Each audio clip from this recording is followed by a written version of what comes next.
three different areas. One, as you can see, in Rwanda, primarily focusing on HIV and child rights.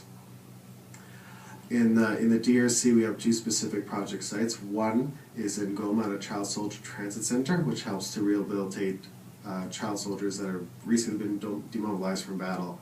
And again, those completed songs get disseminated through the community and uses prevention tools.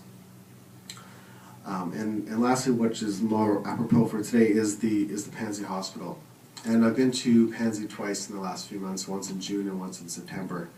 And it's an amazing facility for us to go visit. And as a quick side note, and Mary mentioned this earlier, but we shall be very proud that a Canadian, Stephen Lewis and his foundation, is the primary funder for their AIDS wards and their fistula operation wards.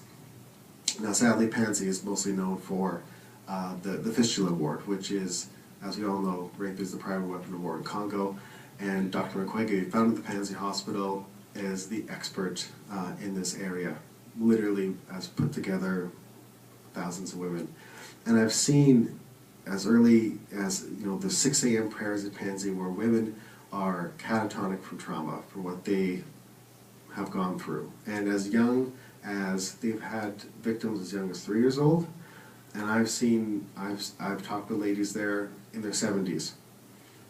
And again, music is a way to get all those things off their chest. And again, it sounds like a trite way of putting it, but it's the best way I can articulate it.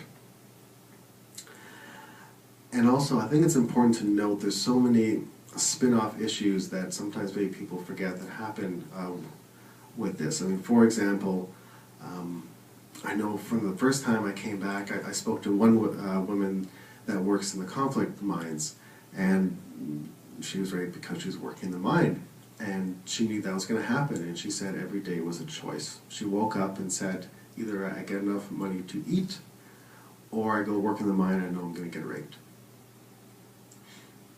And one of the other spin-offs is there's the children born of these rapes. So that stigmatization that the women go through gets transferred down to the children, because not only are they not accepted back into the community for what they've gone through, neither is their children. So you have a situation at Pansy which they're growing exponentially right now, and they've just built actually a new City of Joy, which just opened in June when I was there, because once the women get rehabilitated, and we'll be opening shop up there shortly, and sometimes these women take 2 years physically to get rebuilt. What happens? They have no community to go back to. So they end up living in the hospital, and the children end up growing up in the hospital grounds. And then communities cohere around the hospital looking for jobs. But sorry, that's a bit of a digression. But just to demonstrate something that all it takes is a little bit of action and follow through, and even if you're a lowly artist like myself, you can make a difference in the world in these heavy areas. And I think right now I'd like to open up to questions. Oh wait, I'm going to say one more thing, and I want to thank Mary Lou again, and Maddie and Brianna again, because all of this goodwill means absolutely, in my opinion, nothing without tracking results scientifically.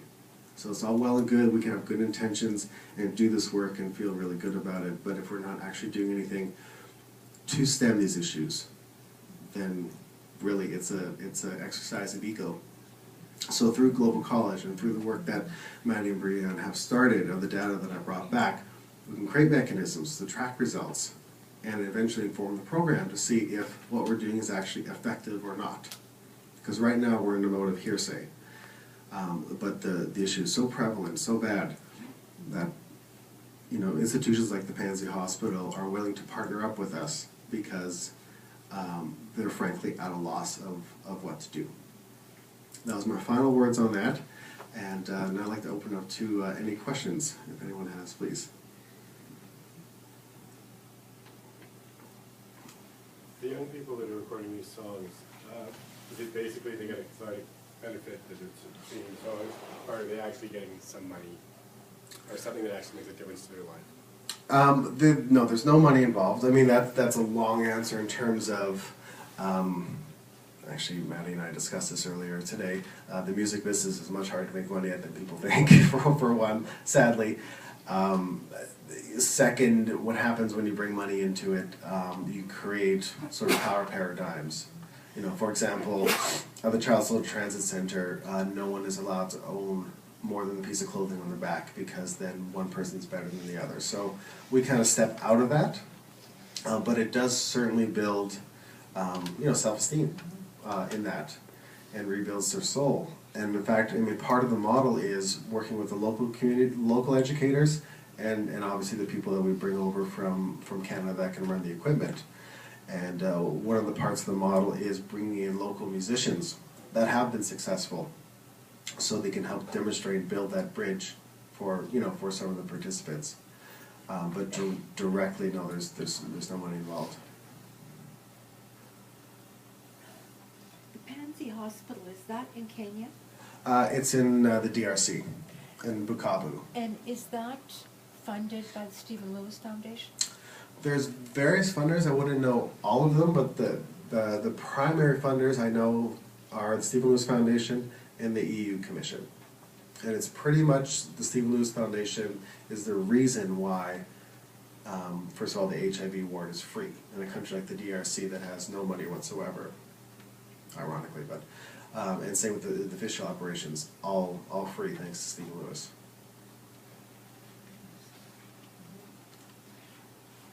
Are you aware of music therapy being used anywhere else in, well, in Africa or in a conflict-ridden area? That's a great question. I haven't come across it a lot. I could be wrong. I certainly can't say I know everything that's, you know, that's going on. What I can tell you that doesn't directly relate is I distinctly remember a shift change in my last 2 trips. I've been over to Africa 8 times in 7 different countries. When I first started going, it was all about the bricks and mortar, primary education. This is what we need first, which is quite understandable. And us presenting anything like this did not go over well.